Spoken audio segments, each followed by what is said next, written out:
ओम नारायण नारायण नारायण नारायण।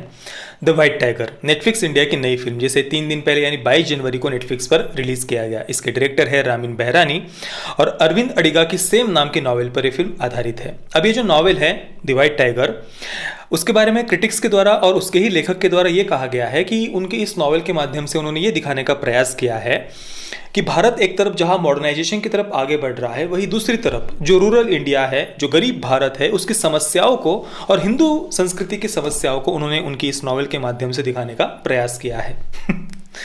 वैसे Arvind Adiga Indian Australian मूल के हैं और जो इस नॉवेल पर जो फिल्म बनी है द व्हाइट टाइगर, उसके जो डायरेक्टर है रामिन बहरानी, वे अमेरिकन डायरेक्टर है, अमेरिकन है। और ये लोग ये दावा करते हैं कि उन्होंने अपनी नॉवेल या फिल्म के माध्यम से रूरल इंडिया या गरीब भारत की समस्याओं को, हिंदू संस्कृति की समस्याओं को दिखाने का प्रयास किया है। अब मैंने जितना इनके बारे में पढ़ा है, चाहे अरविंद अडिगा हो या रामिन बहरानी, मैंने जितना पढ़ा है शायद ही इन्होंने कभी रूरल इंडिया को देखा भी होगा। पर फिल्म इंडस्ट्री की आदत ही है कि भाई जब उन्हें अपनी क्रिएटिविटी दिखानी होती है, पुरस्कार चाहिए होते हैं, नेशनल इंटरनेशनल अवार्ड्स चाहिए होते हैं, रिकॉग्निशन चाहिए होता है, तो तुरंत इनको रूरल इंडिया की याद आती है। और फिर ये अपने एयर कंडीशन कमरों में बैठकर ड्रिंक स्मोक वगैरह करते हुए रूरल इंडिया को और हमारी भारतीय सनातन वैदिक संस्कृति को स्टेरियोटाइप करते हैं, जिसे हम विश्वमन भी कह सकते हैं।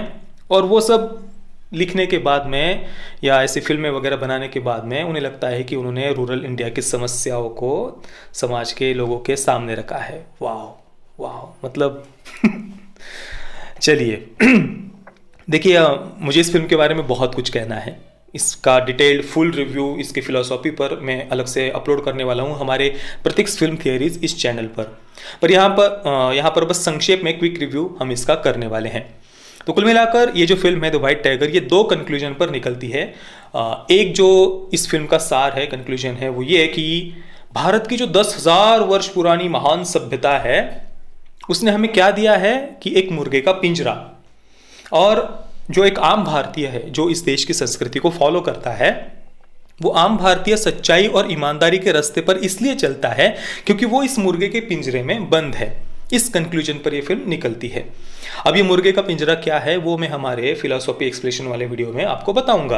और दूसरे इस कंक्लूजन पर ये फिल्म निकलती है कि किसी भी गरीब को अगर इस मुर्गे के पिंजरे को तोड़कर बाहर निकलना है, ऊपर उठना है, तो उसके पास बस 2 ही रास्ते हैं, जुर्म और पॉलिटिक्स।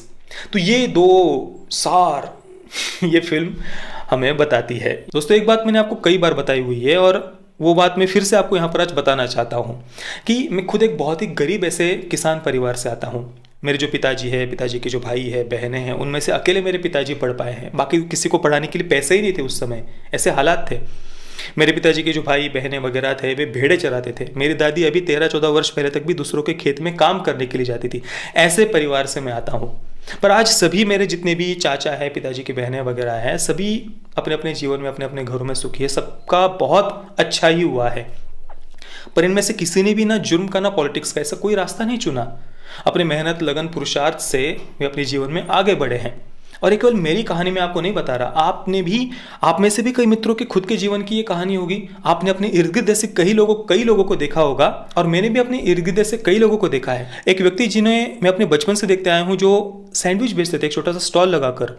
एक व्यक्ति जो पावड़ा बेचते थे, कुछ लोग ठेला लगाते थे या कोई प्लम्बिंग का काम करता था। मैंने अपनी आंखों से देखा है कि उन्होंने आज एक अपना अच्छा घर बनाया है, बच्चों को अच्छी शिक्षा दी है और वे बहुत सुखी है अपने जीवन में।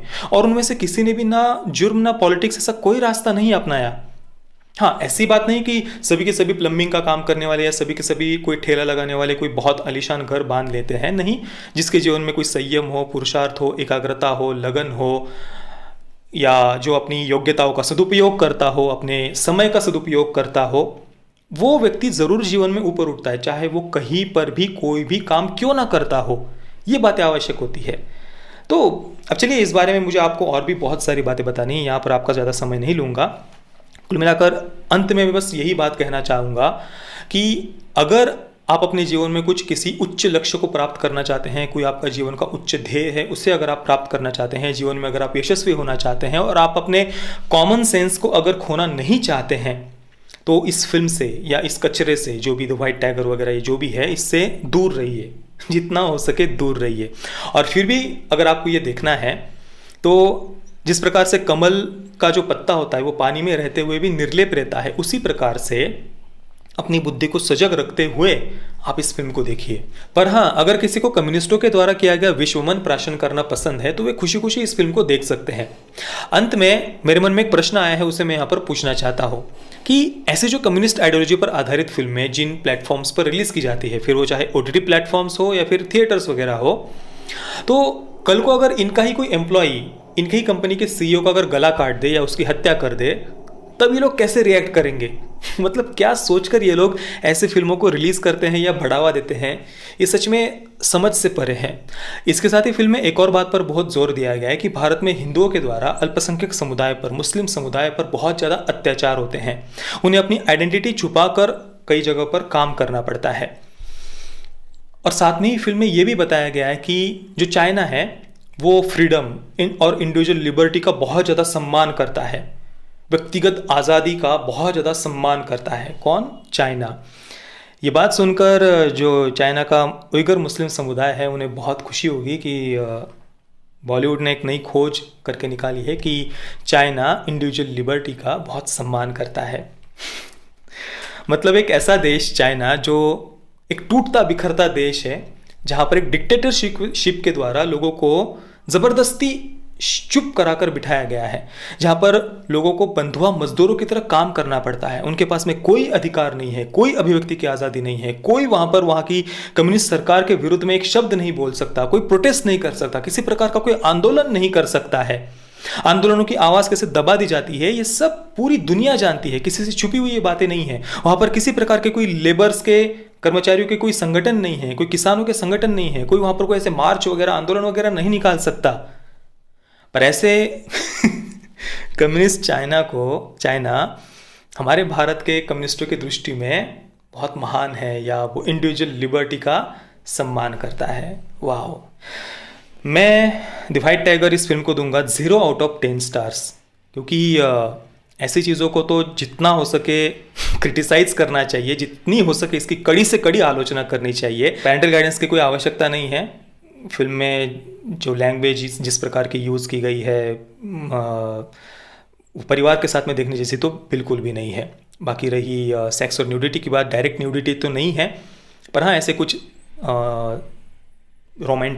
सेक्स सीन ही कहेंगे, रोमांटिक सीन्स भी हम उनको नहीं कह सकते। इस प्रकार के कुछ सीन्स हैं जो परिवार के साथ में आप नहीं देख सकते। बाकी आपने अगर इस फिल्म को देखा है तो आपका एक्सपीरियंस कैसा रहा मुझे आप नीचे कमेंट में ज़रूर बताइए, और मेरा फुल रिव्यू आप ज़रूर देखना प्रतीक्ष फिल्म थियरीज इस चैनल पर। जय श्री राम, वंदे मातरम।